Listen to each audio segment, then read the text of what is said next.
U.S. companies have been buying back their own shares at a record pace. We've seen repurchases of nearly $1 trillion US so far this year. It's the strongest start to any year on record. That's according to Birinyi Associates data going way back to 1982. It's interesting, 1982, of course, was a major market bottom. Let's get more from Jeffrey Yale Rubin. Frequently an author, long-time watcher of the markets, also proprietor of a saltwater fish tank. I want to hear more about that. But he is president of Birinyi Associates. Jeffrey, thank you very much indeed. What are your thoughts here? I mean, is this a dispiriting sign that companies can't find any growth projects to invest in? No, this is a trend that's been going on for a long time. And I'll just bring you up to date.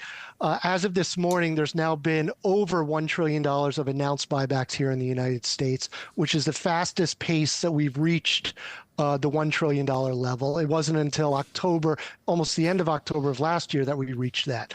So this is a trend that's been going on. It's really part of their capital allocation strategy. And this would be the fifth year in a row of plus $1 trillion. So what does it tell you, though? I mean, in a sense, is the market being artificially propped up by companies buying their own cooking, buying their own stock? No. And as much as press as the buybacks get, the overall trading volume of buybacks in the market is 1% to 2%. So it's not that large, but they are marginal buyers. It does help. And you did see them be the buying on the dip back in April and continuing through May. But they're out there every single day buying their stock. What's not known is they can't buy it on an uptick. So they're not moving the market up. They are there to support the market. But it's also, when Apple announces another $100 billion investment in the United States, and they have a $100 billion buyback outstanding, and they've already bought $50 billion this year, that tells me they have excess cash. Companies are doing well. As your previous guest said, earnings are coming in good. At the beginning of the second quarter reporting season, earnings were supposed to grow 3%. They're up 12%. Companies have a lot of cash. They're building factories, yet they still have this excess cash that they're putting to work. I'm looking at a story here from August 11th in the Wall Street Journal by Crystal Herr. You probably saw it. She notes a couple of interesting things, that Berkshire Hathaway, for 4 consecutive quarters, hasn't bought back any of its own stock. They're a smart player, to put it mildly. Does that tell you anything? It really does. It tells me, the only thing it tells me is that Mr. Buffett thinks his own stock is overvalued.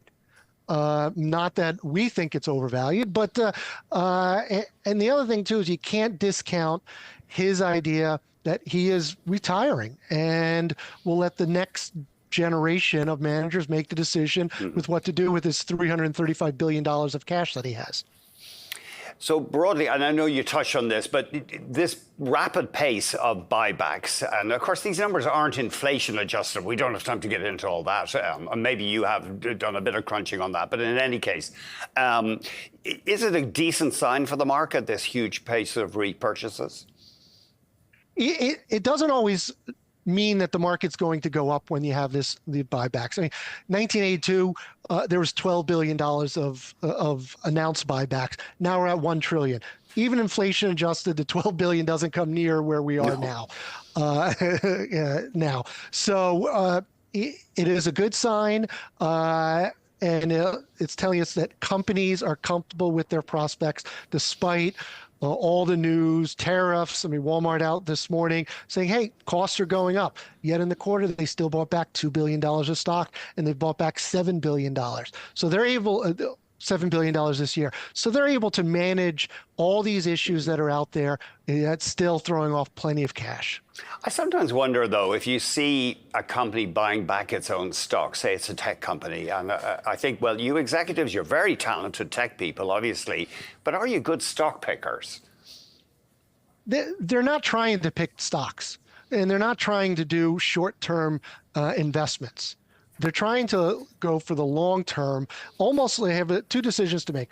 Are we going to find the next technology? Do we have enough revenue for that, enough cash flow? And if the answer is yes, then what else can we do with it? Well, we can pay it back as a dividend. The tax structure doesn't really tell you that that's a good idea. The other alternative are buybacks, and that's what you're seeing.